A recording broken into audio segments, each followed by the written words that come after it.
Deus me deu uma visão do jardim do Éden, de Adão e Eva, das vestes espirituais da santidade e muitos mistérios foram revelados. Que a graça do nosso Senhor Jesus Cristo, o amor de Deus e a comunhão do Espírito Santo sejam com todos vocês. Quem vos escreve é a irmã Daiane Sena aqui do Paraná. Estarei compartilhando uma visão espiritual da parte de Deus, assim como o apóstolo Paulo disse. Em verdade que não convém gloriar-me, mas passarei as visões e revelações do Senhor. Segundo aos Coríntios 12 verso 1 e 2. Tudo começou quando eu estava em oração.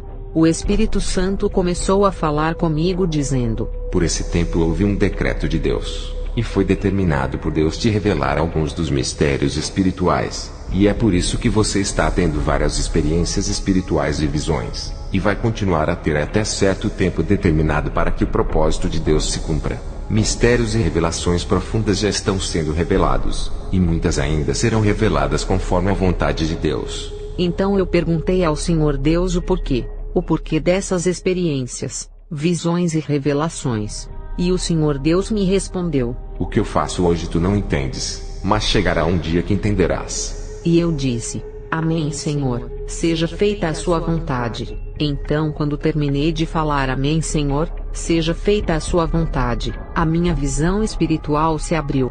O Espírito Santo disse: agora vou te mostrar o jardim do Éden. Então comecei a ver um lugar lindíssimo com montanhas, rios, vales, lindas flores. Era um lugar espetacular e encantador, e ali tinha muitas árvores gigantescas com folhas gigantes. Ali tinha árvores de todos os formatos e tamanhos, e tinha árvores majestosas que ficavam em cima de montanhas, e essas montanhas flutuavam nos ares. E observei que naquele lugar, as árvores e as plantas pareciam vivas, pareciam estar vivas, e tudo ali tinha cores vibrantes, e tudo parecia estar conectado, e toda a terra e a criação convergia para aquele incrível jardim. E observei que tinha bastante árvores frutíferas, mas porém, as árvores não tinham muitos frutos. Chegavam no máximo uma dúzia de frutos por árvore, e não é como hoje em dia, que um pé de fruta como um pé de laranja produz dezenas de laranjas. Os pés de frutas daquele lugar tinham poucas frutas, porém, tinha frutas de todos os tamanhos e muitas frutas gigantes. E tinha também frutas bem diferentes das frutas que conhecemos hoje.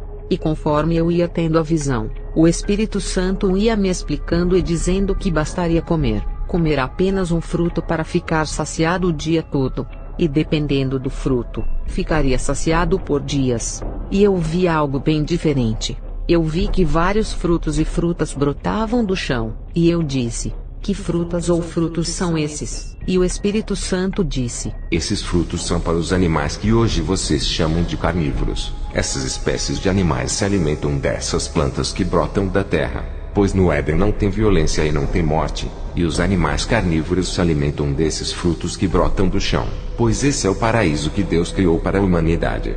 E ali tudo funcionava em perfeita harmonia. Ali tinha muitos animais, e espécies de animais que eu nunca vi, animais belos e coloridos, mas tinha também animais que conhecemos como tigres, leões, águias, e todos viviam em harmonia. Então de repente, eu vi quando uma águia gigante vinha voando muito rápido, e então ela pousou, e Adão, o primeiro homem, estava em cima dela, e observei que a beleza de Adão era algo tão extraordinário, que é difícil de descrever em palavras a beleza de Adão. Mas vou dar um exemplo, para que vocês possam compreender melhor.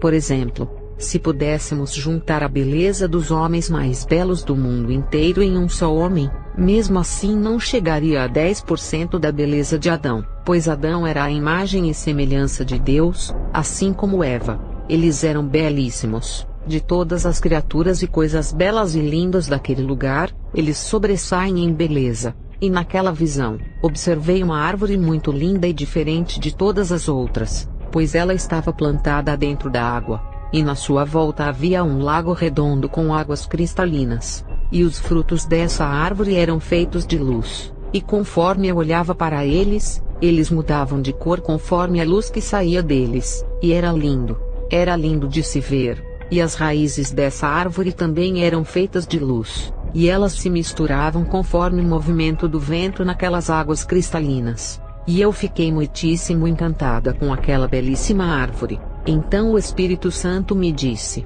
essa árvore que está no meio do jardim é a árvore da vida. Essa árvore é muito desejada. Satanás e os demônios fazem de tudo para obter o poder dessa árvore. E até nos dias de hoje o Satanás junto com alguns homens maus estão tentando abrir um portal através de uma dimensão na Terra, para obter as águas desse lago onde a árvore da vida está. E eles vêm tentando fazer isso há séculos. Eles chamam essas águas de fonte da juventude ou águas da imortalidade, e procuram uma maneira de obter essa água a qualquer custo. Agora olhe para aquela outra árvore. Aquela é a árvore do conhecimento do bem e do mal. E foi essas que o Senhor Deus ordenou ao homem: coma livremente de qualquer árvore do jardim, mas não coma da árvore do conhecimento do bem e do mal, porque no dia em que dela comer, certamente você morrerá.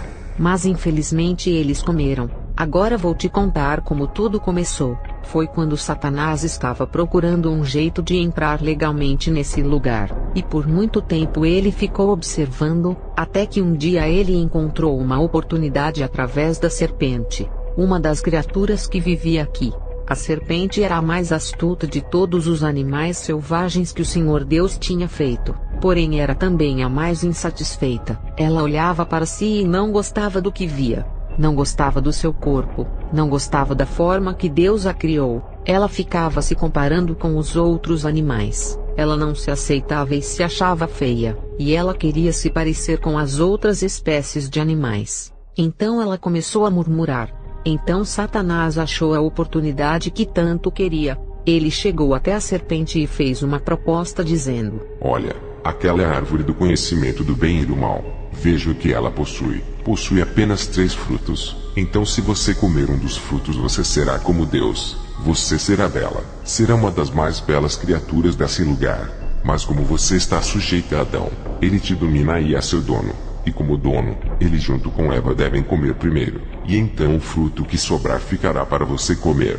Então a serpente aceitou a proposta de Satanás, e permitiu que Satanás através dela falasse com a mulher dizendo: coma da árvore do bem e do mal. E respondeu a mulher à serpente: podemos comer do fruto das árvores do jardim, mas Deus disse: não comam do fruto da árvore que está no meio do jardim, do contrário vocês morrerão. Disse a serpente à mulher: certamente não morrerão. Deus sabe que no dia em que dele comerem, seus olhos se abrirão, e vocês como Deus serão conhecedores do bem e do mal. Quando a mulher viu que a árvore parecia agradável ao paladar, era atraente aos olhos, e tomou do seu fruto, comeu-o e o deu a seu marido que comeu também. E então antes da serpente comer o fruto que sobrou, Deus chegou e interveio. Naquele instante, Adão e Eva perderam algo muito importante. Eles perderam a proteção que eles tinham sobre o seu corpo, perderam as suas vestes espirituais de glória que eles possuíam.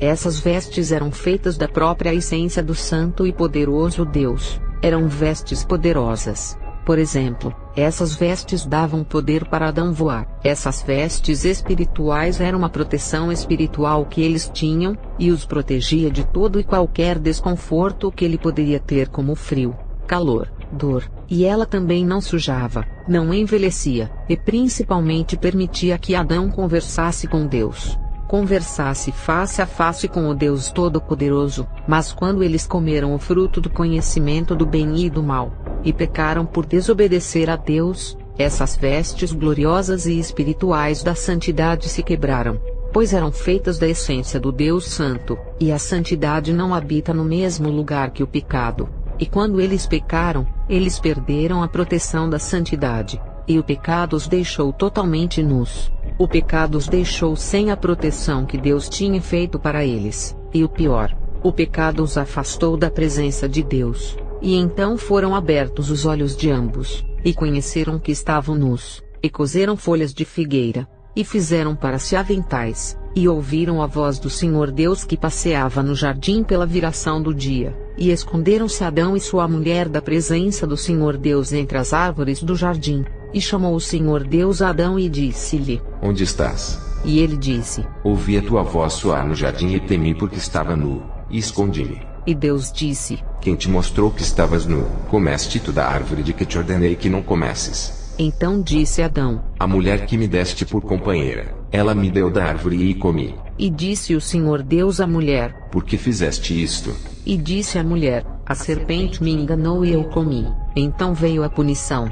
Então o Senhor Deus disse à serpente: Porquanto fizeste isto, maldita serás mais que toda fera, e mais que todos os animais do campo. Sobre o teu ventre andarás, e pó comerás todos os dias da tua vida. E porei inimizade entre ti e a mulher, e entre a tua semente e a semente da mulher. Esta te ferirá a cabeça, e tu lhe ferirás o calcanhar.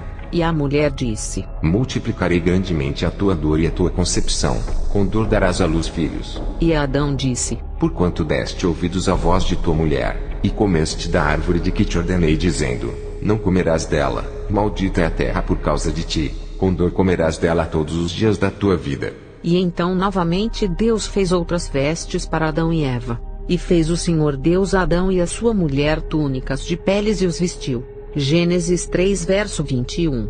O Senhor Deus os lançou fora do jardim do Éden, e havendo lançado fora o homem, pôs querubins ao oriente do jardim do Éden, e uma espada inflamada que andava ao redor para guardar o caminho da árvore da vida. Depois do pecado, Adão e Eva e seus descendentes não tinham mais acesso ao jardim do Éden. Mas então, antes de Deus destruir a terra com o dilúvio, Deus retirou o jardim do Éden e o colocou em uma outra dimensão. E a dimensão do jardim do Éden está protegida por um colossal e poderoso ser angelical. Ele é um dos 7 anjos mais poderosos já criados por Deus. E ele está guardando e protegendo a dimensão do jardim do Éden. E o tamanho desse anjo é muito grande. Vou tentar dar um exemplo do tamanho dele em proporção ao tamanho da dimensão do jardim do Éden. É apenas um exemplo, para que os irmãos possam compreender melhor o tamanho desse poderoso anjo. Ele é um gigante de mais de 1000 metros de altura. E o tamanho da dimensão do jardim do Éden seria do tamanho de uma laranja perto dele. É só um exemplo para vocês compreenderem a proporção de ambos. E quando eu vi esse ser angelical, até me espantei, pois a presença dele chegava a ser assustadora, e muito fogo saía dele. Saía fogo por todos os lados. E ele estava bem vigilante e bem armado. Parecia que a qualquer momento ele poderia atacar, porque aquele lugar é um lugar muito precioso, porque contém os tesouros de Deus, e muitos mistérios que não foi me permitido ver e nem saber, pois ali haviam coisas muito complexas que eu jamais saberia explicar com uma mente humana limitada. E o Espírito Santo me fez entender que ali há algumas das riquezas e preciosidades de Deus que são tão valiosas que o dinheiro que conhecemos não vale nada perto delas. E é por isso que aquele é um lugar muito cobiçado. E a proteção sobre ele é grande. E então eu quis saber, mas cobiçado por quem? Ou pelo quê? Ou quem ousaria enfrentar aquele poderoso ser angelical? E por que aquele ser angelical estava na posição de ataque? Essas e muitas outras perguntas me vieram à mente, mas eu não tive nenhuma resposta de Deus sobre essas perguntas. E então eu entendi e compreendi que há mais mistérios no universo do que podemos entender e compreender. E irmãos, eu termino agradecendo a Deus por essa visão e revelação, e me recordando as palavras que Jesus disse em Mateus 11 verso 25 dizendo: Graças te dou, ó Pai, Senhor do céu e da terra, que ocultaste estas coisas aos sábios e entendidos, e as revelaste aos pequeninos. E sabemos que existem muitos mistérios de Deus que ainda estão para serem revelados aos remanescentes nessa última hora. Amém. Fiquem todos na paz do Senhor Jesus.